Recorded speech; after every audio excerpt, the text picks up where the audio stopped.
ये TV news पर स्वागत है आप सभी दर्शकों का। मैं हूं आपके साथ सिमरन।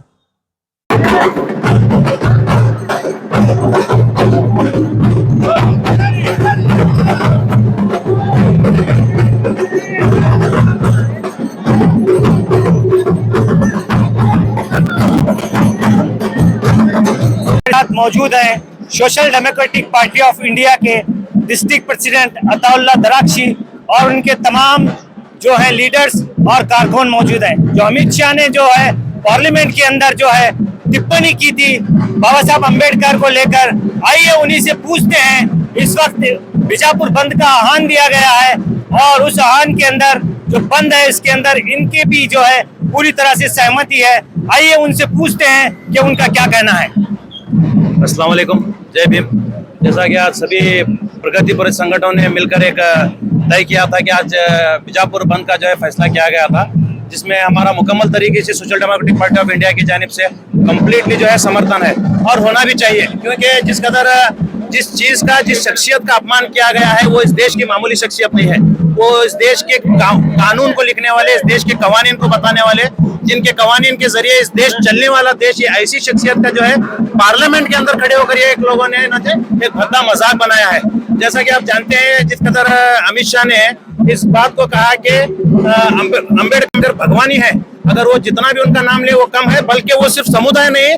अमित शाह से मैं खास तौर पर कहना चाहता हूँ कि तुम्हें भी उस शख्सियत का उठे बैठे रात दिन हर वक्त उनका नाम लेना जरूरी है, क्योंकि उन्हीं के लिखे गए संविधान की वजह से, उन्हीं संविधान में पद पर जो है आज तुम इस देश के गृह मंत्री बनकर बैठे हुए हो। और जब तुम उस अहदे पर बैठकर इतना गैर जिम्मेदाराना अगर जवाब देते हो तो तुम उस कुर्सी के काबिल नहीं हो, तुम उस अहदे के काबिल नहीं हो। हुकूमत से मेरी दरख्वास्त है कि ऐसे नागवारा शख्सियत है कि ना अहल शख्सियत को जो है इस जिम्मेदारी से हटाया जाए। सर आपका नाम? मेरा नाम अताउल्ला दराक्षी, एसडीपीआई जिला सदर। ಇವತ್ತಿನ ದಿವಸ ನಾವು ಅಹಿಂದ ಮತ್ತು ದಲಿತ ಪರ ಸಂಘಟನೆಗಳಿಂದ ಇವತ್ತು ದಿವಸ ನಾವು ಈಗಾಗಲೇ ಸುಮಾರು ಒಂದು ವಾರಗಳಿಂದ ನಾವು ಪ್ರೀ ಪ್ಲಾನ್ ಮಾಡ್ಕೊತ ಇವತ್ತು ದಿವಸ ಬಿಜಾಪುರ ಜಿಲ್ಲಾ ಬಂದ್ ಕರೆಯನ್ನ ಕೊಟ್ಟಿದ್ದೇವೆ। ಆ ಒಂದು ಬಂದ್ ಕರೆಯನ್ನ ಈಗಾಗಲೇ ಯಶಸ್ವಿ ಸಹಿತ ಆಗಿದೆ। ಯಾಕಂದ್ರೆ ಇವತ್ತು ದಿವಸ ಸರ್ಕಾರಿ ಅಧಿಕಾರಿಗಳು ಡಿ ಸಿ ಆಗಿರ್ಬೋದು, ಎಸ್ ಪಿ ಆಗಿರ್ಬೋದು, ಈ ಒಂದು ಬಂದಕ್ಕೆ ಎಲ್ಲ ಸಹಕಾರ ಮಾಡಿದ್ದಾರೆ। ಇವತ್ತಿನ ಶಾಲೆ ಕಾಲೇಜ್ ಆಗಿರ್ಬೋದು, ಮತ್ತೆ ಮಾರ್ಕೆಟ್ ಆಗಿರ್ಬೋದು, KSRTC ಬಸ್ ಆಗಿರ್ಬೋದು, ಎಲ್ಲ ಬಂದ್ ಆಗಿದ್ದಾವೆ। ಯಾಕಂದ್ರೆ ಒಬ್ಬ ಅವ ಏನದಲ್ಲ ಅಮಿತ್ ಶಾ ಇವ ದೇಶದ್ರೋಹಿ ಅವ। ಇವತ್ತಿನ ದಿವಸ ಭಾರತೀಯ ಸಂವಿಧಾನ ಇಡೀ ಜಗತ್ತೇ ಒಪ್ಕೋತೈತಿ। ಸಂವಿಧಾನ ಅಂದ್ರೆ ಎಲ್ಲರಿಗೂ ಒಂದು ಕಟ್ಟ ಕಡೆ ವ್ಯಕ್ತಿಗೂ ಸಹಿತ ಒಂದು ನ್ಯಾಯ ಸಿಗುವಂತ ಸಂವಿಧಾನ। ಇವತ್ತು ಸಂವಿಧಾನ ಅಡಿಯಲ್ಲೇ ಅವ ಇವತ್ತು ದಿವಸ ಅವ ಹಿಂದೆ ರೌಡಿ ಶೀಟರ್ ಇದ್ದ, ಆ ರೌಡಿ ಶೀಟರ್ ಇದ್ದವನು ಸಹಿತ ಸಂವಿಧಾನ ಅಡಿಯಲ್ಲಿ ಇವತ್ತು ದಿವಸ ಅವ ಆಗಿದ್ದಾನೆ। ಆಮೇಲೆ MLA ಮಿನಿಸ್ಟರ್ ಆಗ್ಬೇಕಾದ್ರೆ ಅದೇ ಕಾರಣ, ಒಬ್ಬ ಕ್ಷುಲ್ಲಕ ಅವ ಹೇಳ್ತಾನ ಅಂಬೇಡ್ಕರ್ ಅನ್ನೋದು ಬಿಡ್ರಿ, ದೇವ್ರ ಅನ್ನೋದನ್ನ ಅಂತ ಮಾತಾಡ್ತಾರೆ। ಇವತ್ತು ದೇವರಿಂದ ಅವ MLA ಮಿನಿಸ್ಟರ್ ಆಗ್ತಾನ। ಇವತ್ತು ರಿಸರ್ವೇಶನ್ ಯಾರು ಸಿಕ್ಕೈತಿ? ಸಂವಿಧಾನ ಸಿಕ್ಕೈತಿ ಅಂತ ಒಂದು ಅಮಿತ್ ಶಾ ಕೂಡಲೇ ಅವ ರಾಜೀನಾಮೆ ಕೊಡ್ಬೇಕು। ರಾಜೀನಾಮೆ ಕೊಡ್ಲಿಲ್ಲ ಅಂದ್ರೆ ಇನ್ನೂ ನಾವು ಉಗ್ರವಾದಂತ ಹೋರಾಟ ಮಾಡ್ತೀವಿ। ಈಗಾಗಲೇ ಬೆಂಗಳೂರಲ್ಲಿ ಆಗ್ತಾ ಇದೆ, ಡೆಲ್ಲಿಯಲ್ಲಿ ಆಗ್ತಾ ಇದೆ। ಇದು ಒಂದು ಜಸ್ಟ್ ಸ್ಯಾಂಪಲ್। ಈ ಬಿಜಾಪುರ ಬಂದು ಈ ಒಂದು ನಮ್ಗ ಸಮಸ್ಯೆಗೆ ಸ್ಪಂದಿಸ್ಲಿಕ್ಕೆ ಅಂದ್ರೆ ಇನ್ನೂ ಉಗ್ರವಾದ ಹೋರಾಟ ಮಾಡಲಾಗ್ತದೆ। ಈಗ ಈ ಹೋರಾಟಕ್ಕೆ ಸುಮಾರು ಒಂದು 10,000 ಜನಸಂಖ್ಯೆ ಹೆಚ್ಚಿನ ಜನಸಂಖ್ಯೆ ಇದೆ ರೀ। ಅಲ್ಲ, ಅವರು ಅಲ್ಲಿ ಏನೋ ಒಂದು ರಾಜಕೀಯ ಕುತಂತ್ರ ನಡೀತಿದೆ। ಯಾಕಂದ್ರೆ ಅಲ್ಲಿ ತಮ್ಮ ಬಿಜೆಪಿ ಸರ್ಕಾರದವರು ಅವರು ಸಮರ್ಥನೆ ಮಾಡ್ಕೋತಾರೆ। ಅವ್ರು ಹಂಗಂದಿಲ್ಲ, ಸುಮ್ಮನೆ ಒಂದು ಕಾಂಗ್ರೆಸ್ ಸರ್ಕಾರಕ್ಕೆ ಹಾಕ್ತಾ ಇದಾರೆ। ಕಾಂಗ್ರೆಸ್ ಸರ್ಕಾರದವರು ಹಿಂದೆ ಅಂಬೇಡ್ಕರ್ ಅವರಿಗೆ ಅನ್ಯಾಯ ಮಾಡಿದ್ದಾರೆ ಅನ್ನೋ ಒಂದು ವಿಚಾರ ಇಟ್ಕೋತಾರೆ। ಬಟ್ ಅವಾಗ ಕಾಂಗ್ರೆಸ್ ಅಲ್ಲಿ ಅಂತ ಮನುವಾದಿಗಳಿದ್ರು, ಅವತ್ತು ಮನುಸ್ಥಿತಿಯನ್ನು ಸುತ್ತವರಿದ್ರು, ಅಂತಾಗ ಅವ್ರು ಹೊರಗೆ ಹಾಕಿ ಇವತ್ತಿನ ದಿವಸ ಅವ್ರು ತಮ್ಮ ಸಮರ್ಥನೆ ಮಾಡ್ಕೋತಾ ಇದ್ರೆ ಕೂಡಲೇ ಅವ್ರು ರಾಜೀನಾಮೆ ಕೊಡ್ಲೇಬೇಕು। ಕೊಡ್ಲಿಕ್ಕಂದ್ರೆ ಇನ್ನೂ ಉಗ್ರವಾದ ಹೋರಾಟ ಆಗ್ತದೆ। ಸಿದ್ದೂರಾಯನವರು, DSS ಜಿಲ್ಲಾ ಸಂಚಾಲಕರು, ವಿಜಯಪುರ। ಅಮಿತ್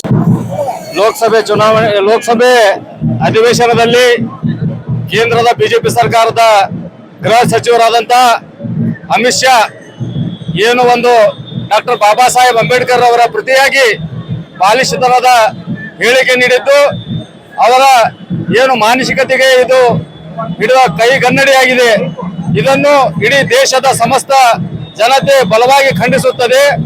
ಈ ನಿಟ್ಟಿನಲ್ಲಿ ಇಂದು ಅಹಿಂದ ಹಾಗೂ ದಲಿತ ಮಹಾಒಕ್ಕೂಟಗಳ ಮಹಾಸಭೆ ಹಾಗೂ ಎಲ್ಲ ಸಂಯುಕ್ತ ಆಶ್ರಯದಲ್ಲಿ ಎಲ್ಲರ ಇಂದಿನ ಈ ಬಂದ್ ಕರೆಗೆ ನಾವು ಕರೆಯನ್ನು ಕೊಡಲಾಗಿದೆ।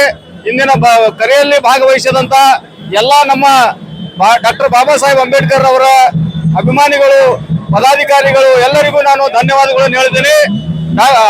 ಶ್ರೀ ಅಮಿತ್ ಶಾ ಅವರು ಏನು ಕೇಂದ್ರದ ಗೃಹ ಮಂತ್ರಿ ಆಗಿದ್ದಾರೆ, ತಕ್ಷಣ ಬಿಜೆಪಿ ಪಕ್ಷ ಅವರನ್ನು ಉಚ್ಚಾಟನೆ ಮಾಡಿ ಅವರು ರಾಜೀನಾಮೆ ನೀಡಬೇಕು. ಒಂದು ವೇಳೆ ಅವರು ರಾಜೀನಾಮೆ ಕೊಡದೇ ಇದ್ದರೆ ನಾವು ಈ ಹೋರಾಟವನ್ನು ಇನ್ನಷ್ಟು ಉಗ್ರವಾಗಿ ಮಾಡುತ್ತೇವೆ ಎಂದು ಹೇಳ್ತಾ ಇದ್ದೇನೆ. ಇದನ್ನು ನಾವು ಬಲವಾಗಿ ಖಂಡಿಸುತ್ತೇವೆ. ನಾನು ಶಫೀಲ್ ಜಾಗೀರ್ದಾರ್, ಜಿಲ್ಲಾ ಅಲ್ಪಸಂಖ್ಯಾತ ಘಟಕದ ಅಧ್ಯಕ್ಷ, ಬಿಜಾಪುರ. लेटेस्ट न्यूज अपडेट्स के लिए YouTube एक्सप्रेस को सब्सक्राइब कीजिए, साथ में बेल आइकॉन को भी क्लिक कीजिए। साथ ही साथ लाइक, शेयर और कमेंट करना ना भूलिए।